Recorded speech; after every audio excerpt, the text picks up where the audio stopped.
Before we begin, who is Killer Moth? Killer Moth was introduced in 1951 in the comic Batman number 63.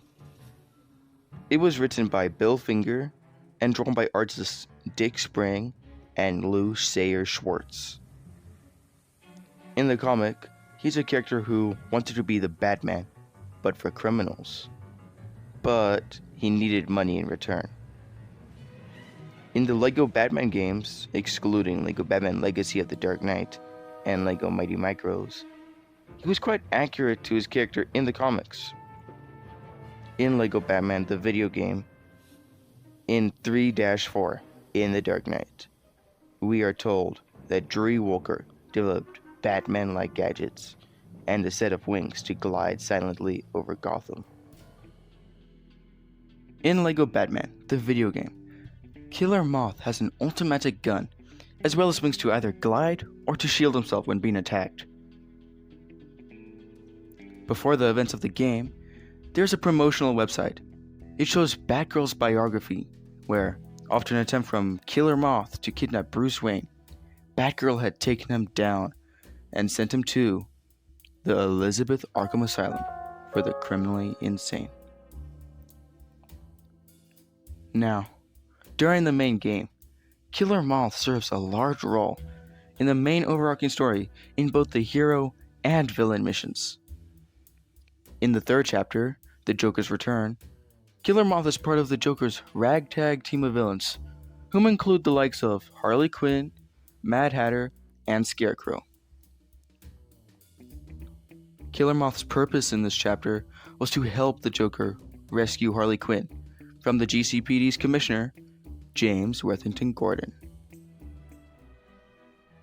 At around 4 years later, LEGO Batman 2 DC Superheroes, Killer Moth was no longer part of the main plot. It is implied that during the Arkham Breakout section of the game, he was one of the prisoners who escaped from Arkham Asylum. Despite this, he was nowhere to be seen anywhere in the level, except for this news report that plays after the level.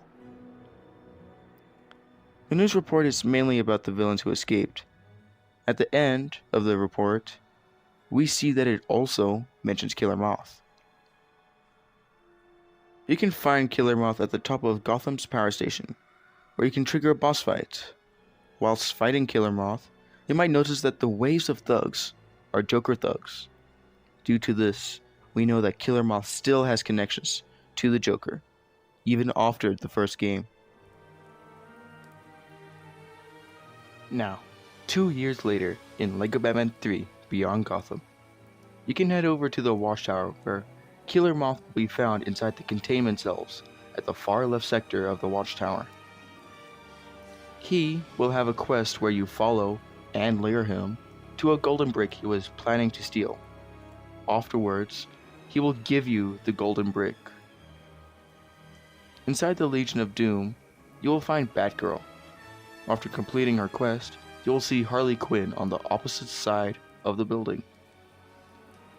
She is looking for clients for her quote-unquote new therapist gig. Her clients were Booster Gold, Nightwing, and Killer Moth. In this game, he acknowledges that not many take him seriously. For example, in the news report from the previous game, Vicky Vale is surprised about Killer Moth being part of the big breakout. The crawler even states that many others fear to be at large. Even more than last time, Killer Moth is no joke. Unlike many DLC for the LEGO games, the squad is canon to the LEGO DC universe. To prove this, in the level, each of the characters got a new look as well as with an explosive collar. Most of these characters have the same outfits in the next game, LEGO DC Supervillains. The DLC is mostly based on the Suicide Squad film in 2016, with the addition of Deathstroke and King Shark, and the removal of Killer Croc. In this DLC, it is said that someone has broken into Belle Reve Penitentiary. Later, after beating the level, it is revealed to have been Killer Moth who broke in. After being caught, he threatens to expose Task Force X for who they truly were. Unfortunately, it is said that the squad had murdered Killer Moth. It is implied that he was crushed by the squad, but he could have also been eaten.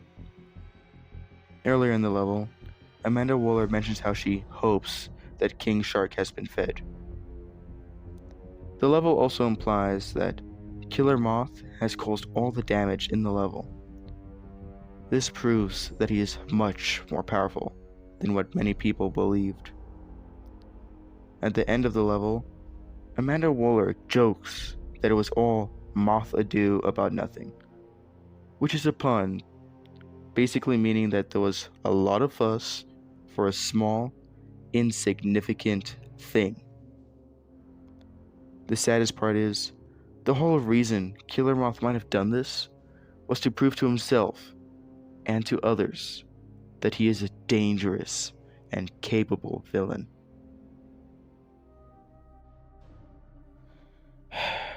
I have to be honest, his time was short. Do I like that it was cut short? No. From one of the main antagonists to a hub world side mission, there is proof of the developers putting in the love and effort into his character, where in LEGO Batman 1 and 2, he had unique animations for himself alone, and in LEGO Batman 3, he had his own unique aiming crosshair.